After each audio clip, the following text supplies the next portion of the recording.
大家好，我是哈志涛，我母亲叫马英，我们母子都是穆斯林，尊敬的美国政府、联合国的正义人士、正义媒体，救救我吧！我是哈志涛，身份证号码120-104-1981-0607-1216，我是中国通，我的母亲叫马英，身份证号码是120-104-1952-0728-1227，我们都是回族，而且都是穆斯林。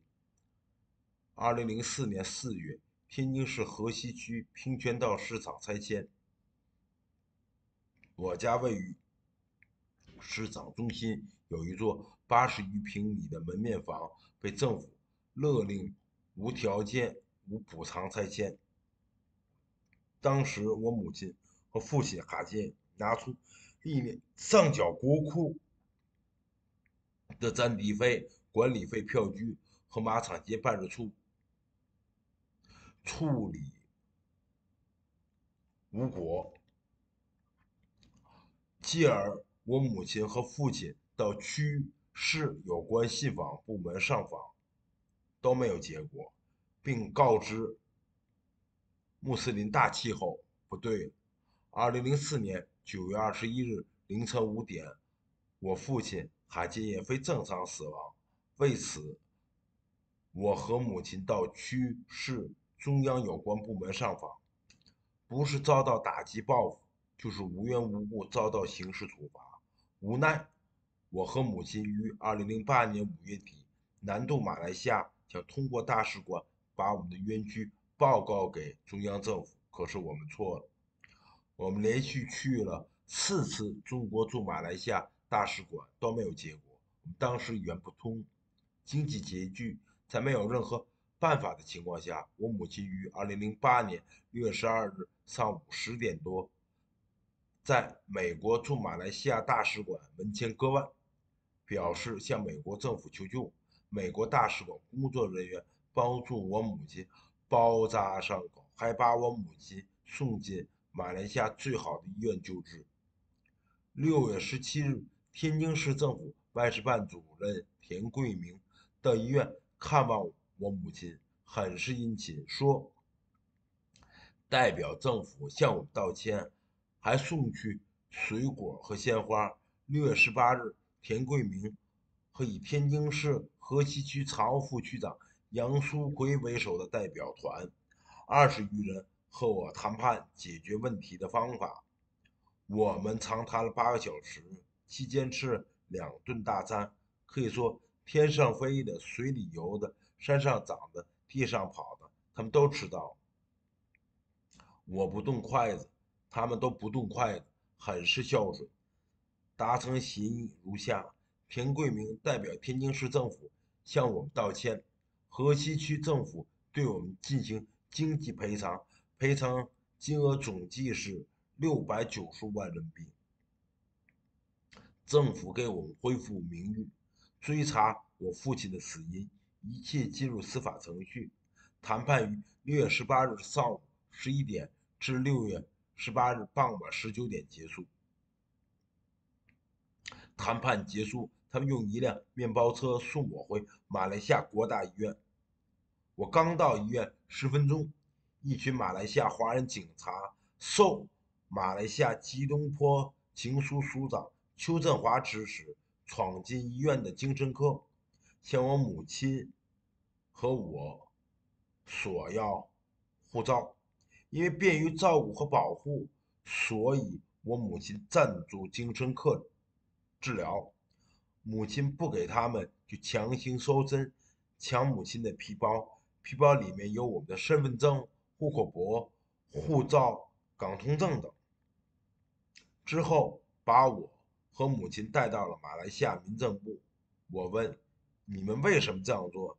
一个马来西亚华人警察说：你和你母亲的护照被取消了，因此签证也不存在了。我提出要看文件，那个马来西亚华人警察就出示中国大使馆取消护照的文件。文件上显示是2008年6月18日下午15点取消的护照，还说现在机场有8个公安在等你们，回国你们恐有不测。这是我们邱振华署长和常荣华大使联系的。之后，他们就把我们带上车，直奔机场，想通过华人华侨在马来西亚的关系把我们送上飞机。殊不知，天津市政府官员和驻马来西亚大使馆主要人员勾结马来西亚警察的所作所为，早在一些正义人士的预料之下。他们及时通知了马来西亚内阁，我们母子才幸免遇难。2008年6月18日22时许，我们被马来西亚警察送回民政部。2008年6月20日上午，我们被马来西亚国大医院接回。医院的医生和教授代表马来西亚政府和我们说，他们不知道你们被拐走，对于你们被拐走表示歉意。马来西亚内阁几位部长严厉斥责吉隆坡警署署长邱振华：我们马来西亚是侍奉安拉的国家，怎么可以这样做呢？你想破坏马来西亚的国家基石吗？马来西亚民政部长、司法部长、外交部长和中国驻马来西亚大使常永华达成协议，回国后按照中国的法律和政策解决我的问题。后来，据我所知，美国驻马来西亚大使馆大使就此问题给常永华写过一封信。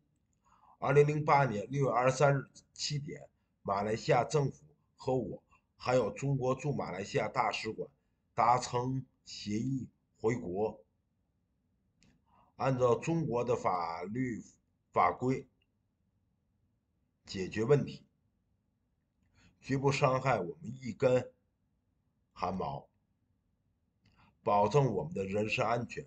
为此，马来西亚政府特派一名华侨陈医生和我们一同回国，搭乘同一架飞机，并给天津市黄兴国市长写了一封信，说这是马来西亚政府多名官员和学者教授给黄兴国市长的信。回国后，一个叫李平的政府官员和我们说，当时他任天津市公安局河西区分局办公室主任。你们回国了，这不是国外，你们要面对现实。我们几次要求进入司法程序都遭到拒绝，并且还叫三个防暴队的特警张伟、高桂华、张琪限制我们自由，对我们实行威逼恐吓，我们委曲求全。2009年，我们被限制了出国，不得已在河北省河间市办理一本真的护照，也是政府颁发的，因为我们的真实身份被限制了。2009年8月13日，我们在马来西亚首都吉隆坡为新疆说公道话，我们在昆明下飞机就被中国政府抓起来了。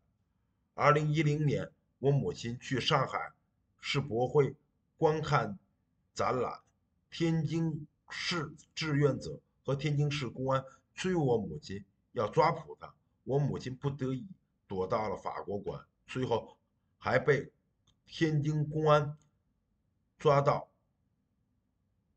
并抓起来了，判了18个月刑期。2013年4月，我母亲到天津市出入境管理局办理护照，天津市出入境管理局和河西区不法官员李平勾结，不给办理。我母亲问他们为什么不给办理护照，他们说杨书奎时任河西区常务副区长，不给我办理护照。2008年，中国驻马来西亚的大使馆大使常永华和领事参赞苏强担保，马来西亚很多官员和马来西亚学者见证下给我们最好的福利。我和妈妈马英回国，中国政府不但不履行承诺，反而把我和妈妈关起来，限制我们出国。2013年，我妈妈办理护照，中国政府不给我们办理护照，我母亲去了中国驻越南大使馆前抗议，结果天津市政府的官员勾结当时中国驻越南大使孔玄佑，把我母亲关进天津市南开区看守所长达10个月。这个事情越南政府知道了，我母亲不是坐飞机回天津的，而是用汽车把我母亲载回去，一路3天，不给我母亲吃喝，也不让我母亲睡觉。我母亲是1952年生，当时都60多岁了。天津市距离北京120公里，也是直辖市副国级单位，在沿海城市、国际大都市都出这些恐怖的事情，后边还有更恐怖的。我母亲在监狱里和她一起的有个叫古丽的维吾尔族姑娘，这个姑娘很善良，古丽没有犯罪，天津市政府硬说古丽犯罪，罪名是贩毒。后来我母亲和我了解到情况，唯一的证据就是毒品上有古丽的指纹，这个物证后来我知道是政府官员在审讯时强硬让古丽触碰毒品留下的指纹。判了古丽15年刑期。古丽在监狱里经常被警察虐待，就连和古丽关一起的犯人也经常殴打、虐待古丽。就因为古丽是维吾尔族人，就经常被汉民族殴打。这只是一个缩影，在北京、天津这样的事情很多了。大家注意，原中国驻马来西亚大使馆大使陈永华、中国驻越南大使馆孔玄佑都升官了，都升到副部级的中国驻日本大使馆大使了。打击、虐待、欺骗穆斯林都得到中国的重用。2018年到2019年，我母亲到出入境办理护照，出入境的工作人员不但不给我母亲办理护照和相关手续，还勾结天津市河北区光复道派出所所长刘真武，将我母亲非法拘禁了7个月。2022年2月10日，我母亲被非法关进监狱10个月，理由是我母亲恐怖危害国家。我和母亲生在天津，长期生活和工作在北京，我们从来不犯法。3年来遵守中国疫情政策，就因为我们信仰伊斯兰教就恐怖了，就危害国家了。我母亲前后5次被中国警察、检察院、法院关起来。我记得2008年6月23日，我问过当时中国驻马来西亚大使馆领事参赞苏强，你们既然答应了我们695万和保证我们母子的安全，应该给我们一个文字的协议。领事参赞苏强说，我们大使陈永华是胡锦涛亲自任命的，中国驻马来西亚大使馆给你担保。2013年，中国驻越南大使孔玄佑勾结天津市政府，用钱收买越南官员，把我母亲押解回国。2022年2月10日，天津市政府联合北京政府，还是把我母亲关起来了，长达10个月。我母亲无罪。我当时聘请了北京最好的律师，北京大学法学院毕业的王海英律师。我母亲无罪，都不应该抓。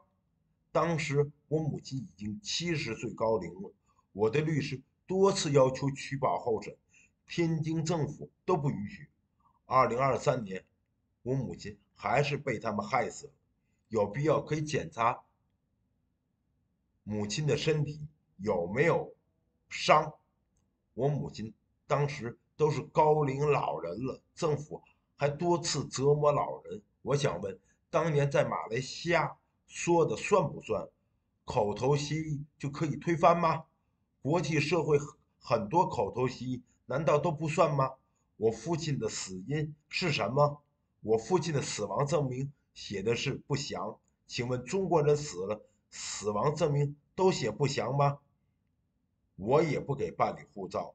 我调查了中国中央有个机密文件，文件内容是伊斯兰教极端穆斯林恐怖严加管束。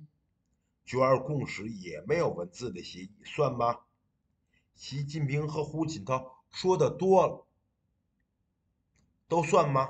我也不打算再追究中国政府的责任，都是国家担保。同样，九二共识咱们也一样不算了。后来我听到的是中国强大，有军事、经济力量。中国政府从来不讲证据，也不讲道理，他们只讲实力。维吾尔族、回族等少数民族的昨天，就是台湾、美国、欧洲、伊斯兰世界等明天。以上所说都有证据，包括录音、录像、文件等。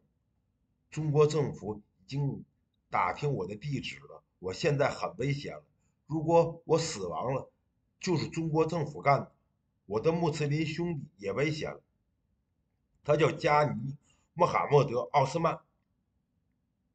你们来得快，我还能活着；慢了，我就死了。